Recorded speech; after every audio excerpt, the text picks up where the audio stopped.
سلام تعنا هبل زخبركم تملكتنا كمي تغنيو ساعتنا أخيلو بيت كريستيان ملسلو مرحا قبرنا جمير ألو أو نيلو معنتي بيت كريستيان ملسلو مرحا قبرنا بزعبا ميستر قربان تسان حيت كنقبرينا نسخاتكم من حبيركم نحب بخبرنا عدم بزعبا ميستر قربان زل على حتتات دمان حتتاتنا ملس النهاو مسانا تسان حيت زقابرو كورابونا ملاكامين أبالا إيكا ماريام قبر جيورجيس يوم زخونو أب منبرا باتريك تقلعي بيتا كانت نايلك أونتو قبائي أباليوم نحتتاتنا ملس النهاو اسكام موداتا مسانا تصنحو مالتي نسخاتكمون كتكاتولنا بخبرنا عدم نافت مرحا قبر إزو سدكم سنة تصنحيت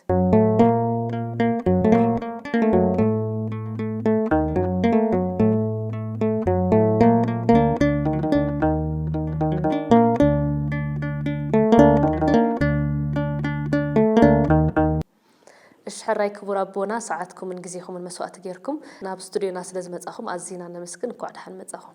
يعني هون بطعمي إذا مسكن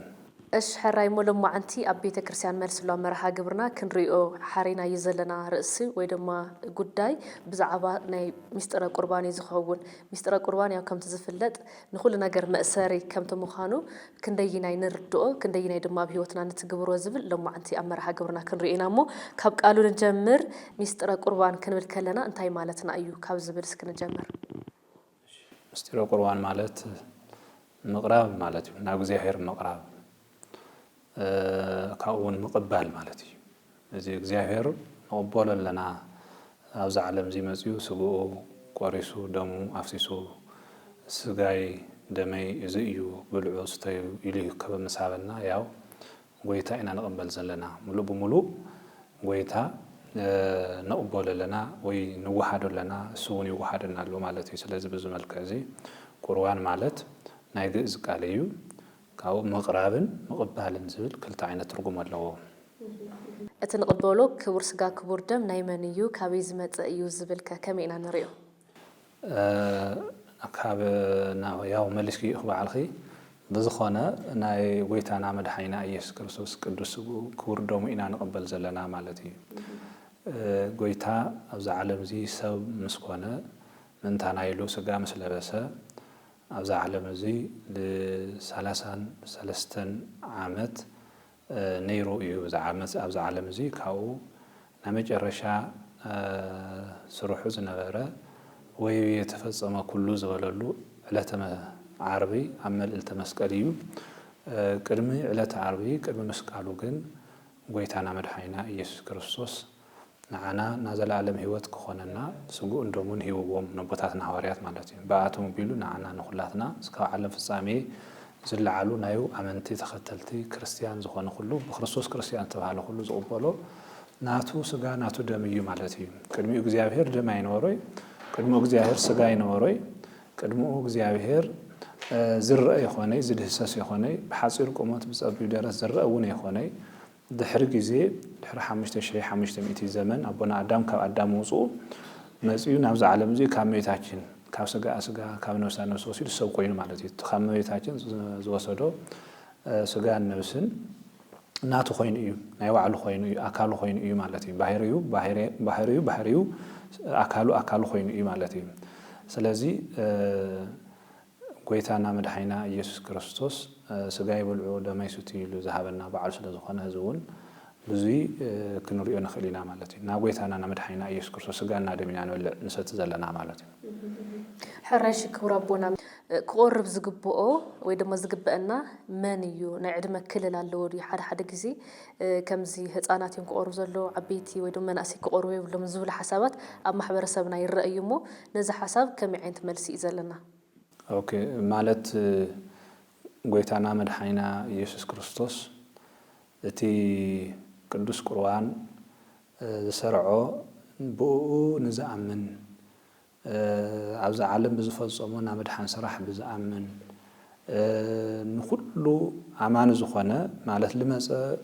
ንዓበይቲ ጥራሕ ይኾነይ ንቆልዑ ጥራሕ ይኾነይ ወይ ድማ ንተፈለዩ ኣከባቢ ዝተፈለየ ማሕበረሰብ ይገለል ተባሃሉ ሰባት ወይ ይገለል ለተባሃለ ማሕበረሰብ ኢሉ ይኾነ ይመጽእ ጎይታና መድሓኒና ኢየሱስ ክርስቶስ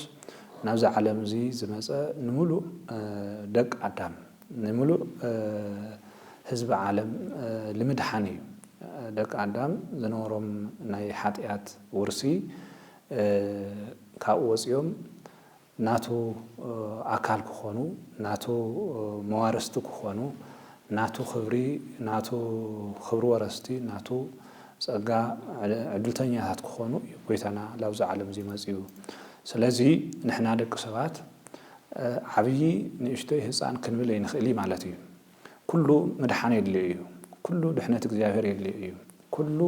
ካብ እግዚአብሔር ጸጋ ምድሓን እግዚአብሔር የድልዮ እዩ ማለት እዩ ስለዚ ህፃናት ጥራሕ ዝብል ፈጺሙ መጽሓፍ ቅዱስ የለ ወላ ዓበይቲ ጥራሕ ዝብል እውን ፈጺሙ ኣብ መጽሓፍ ቅዱስ ኣይንረክብ ማለት እዩ ንዓበይቲ ዝግባእ ዋና ጎይታና መድሓኒና ኢየሱስ ክርስቶስ ቅዱስ ክቡር ደሙ ፈቲቱ ክቦም ተከሎ ኣቦታትና ቅዱሳን ሐዋርያት ህፃናት ይኖሩ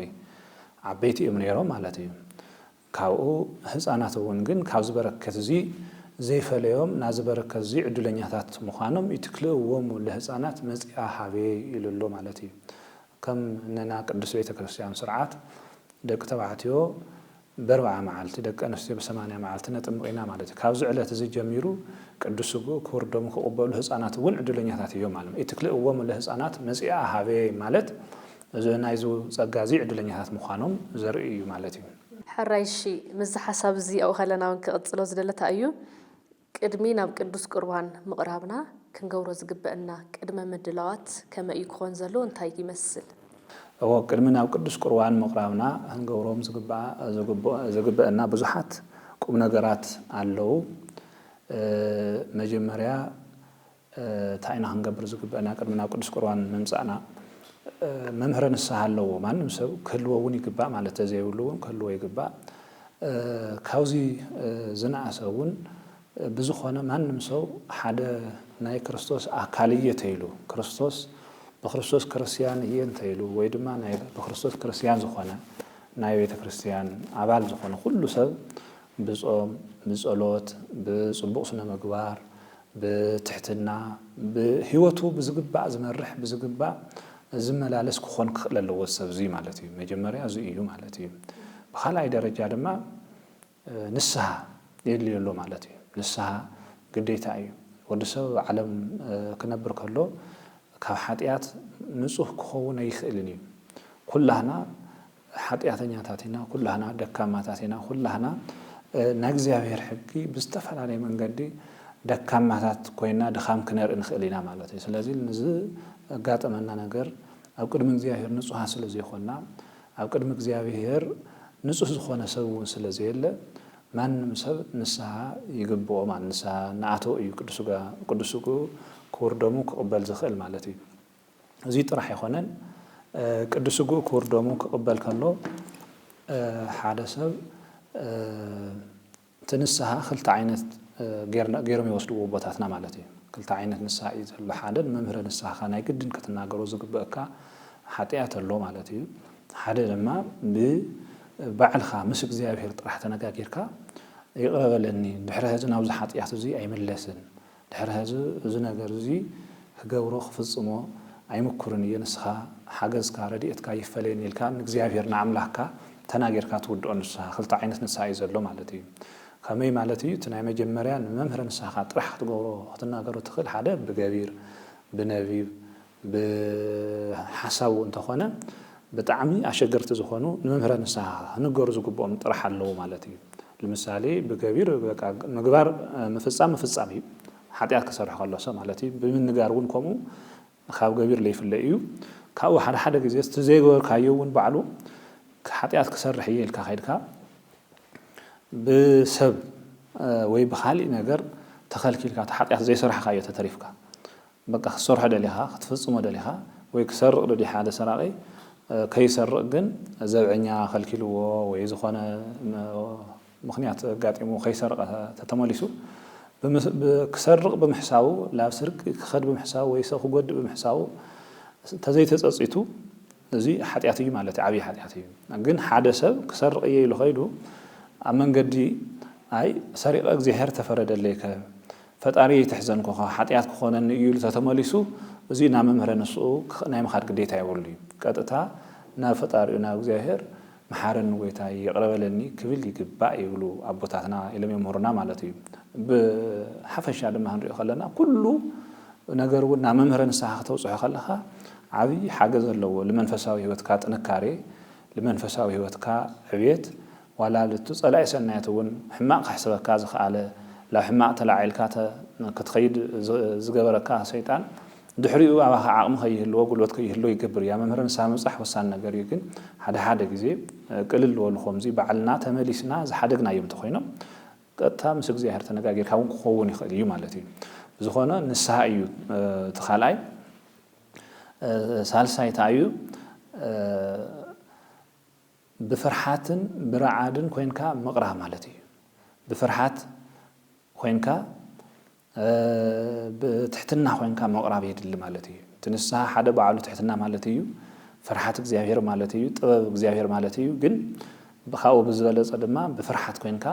كتقرب يغبك مالتي فيليبيوس ምዕራፍ 2 ቁጥር 12 ታይልሲ ተገበሩ بفرحات ورعد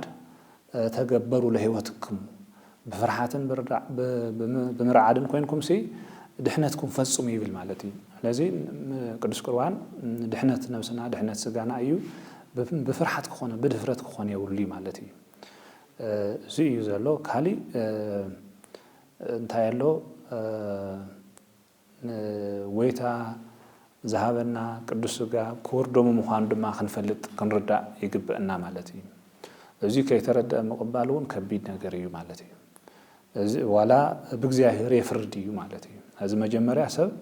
أمان إيو قدس بسلاسي سب تتأمق إيو كأو بدحريو جن سب بحتيات كود يخلي نسو بنسها مالتي بنسها كحس أو اللو مالتي كلاي دحريوون سنة مجوارو صبوخ خانه مسك زيابير مستق قدسجو مستقور دوم زخيد هوات زخيد سنة مجوار كلو يجبا كخول دما مجرشة دما قدسجو كوردوم له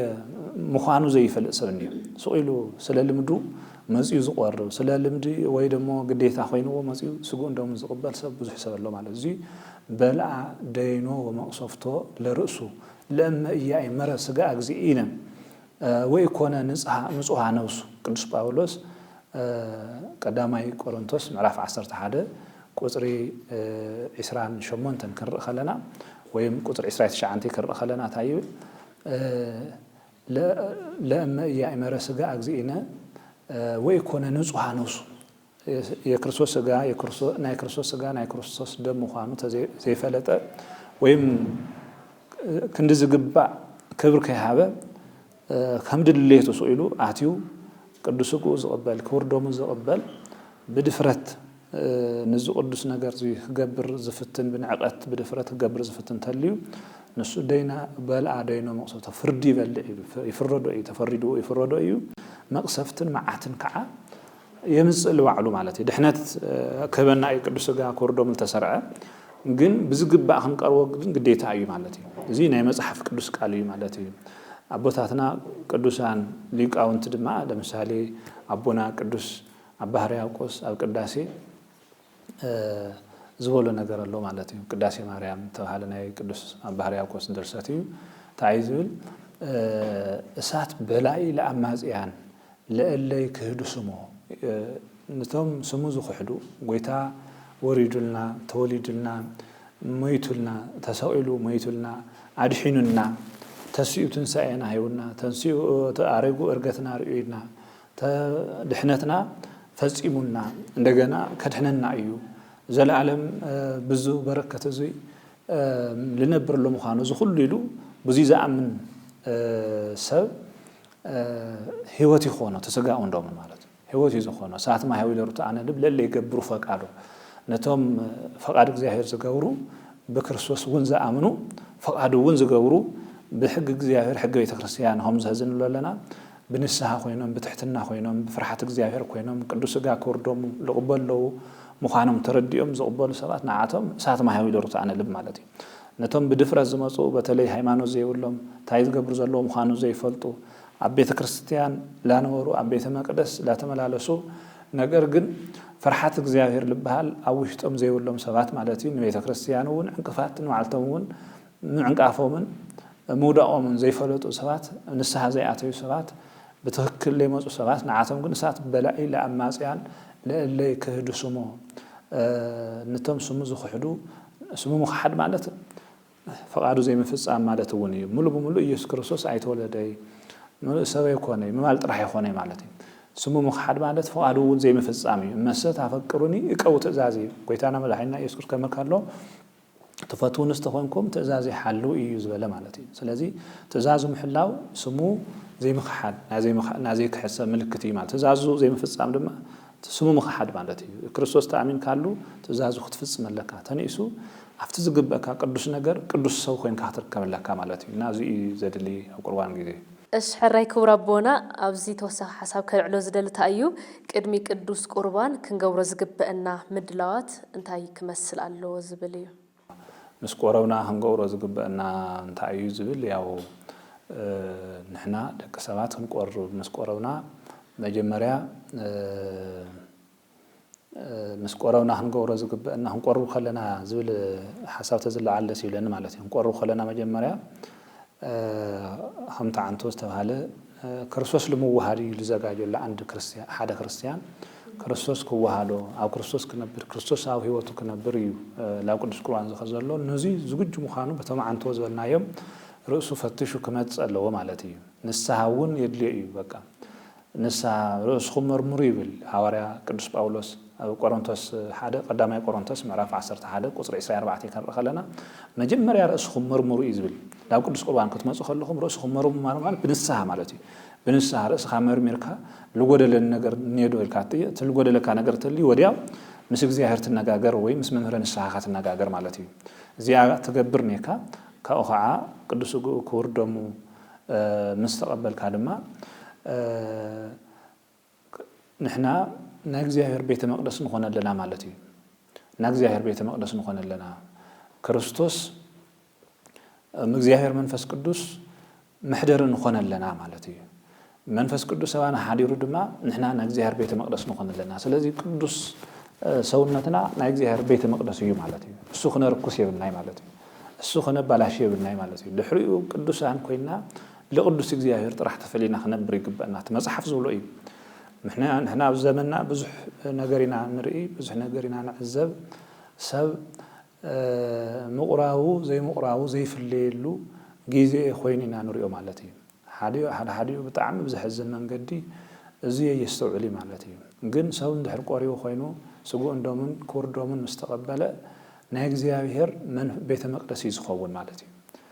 ናይ እግዚአብሔር ቤተ መቅደስ ንስኻትም ኢኹም ይብል ሐዋርያ ቅዱስ ጳውሎስ ክናገር ከሎ ናይ እግዚአብሔር ቤተ መቅደስ ንስኻትም ኢኹም ናይ መንፈስ ቅዱስ ምሕደር እውን ንስኻትም ኢኹም ወዘሰ ያረኩስ ቤቶ ለእግዚአብሔር ሎቱኒ ያረኩሶ እግዚአብሔር ነቲ ናይ እግዚአብሔር ቤተ መቅደስ ዘረኩስ ድማ እግዚአብሔር ንዕኡ ከርኩሶ እዩ ካብኡ ድማ አንትሙ እቱ ኣእምሩ ከማ አንትሙ እቱ ቤቱ ለእግዚአብሔር ናይ እግዚአብሔር ገዛ ናይ እግዚአብሔር ቤተ መቅደስ ንስኻትም ምዃንኩም ፍለጡ ስለዚ ስጋኹም ብንጽህና በቅድስና ሓዙ ይብል ማለት እዩ ድሕሪኡ ቅዱሳን ክንከውን ኣለና ማለት እዩ ክጅመር ከሎ ጎይታና መድሓኒና ኢየሱስ ክርስቶስ ንዓና ብነብስና ብስጋና ቀዲስና እዩ ማለት እዩ ብቅዱስ ስጉኡ ብክቡር ደሙ ማለት እዩ ስለዚ ንሕና ምስ ቆረብና ቅዱስ ስጉኡ ክቡር ደሙ ምስ ተቐበልና ዓለማዊ ዓለም ትግለጸሉ ነገር ብምልኡ ክንረሕቆን ክንፍለዮን ይግበአና ማለት እዩ ዓለም ትደልዮ ዓለም ትግለጸሉ ዝሙት እዩ ሓሶት እዩ ስርቆት እዩ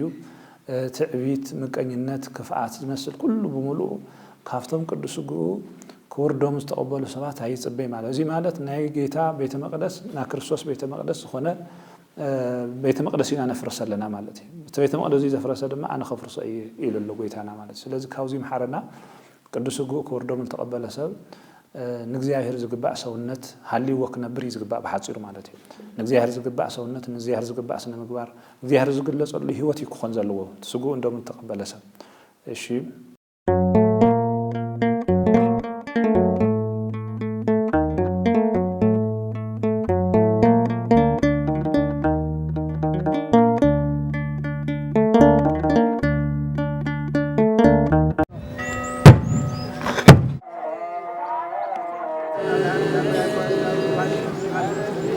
Gracias.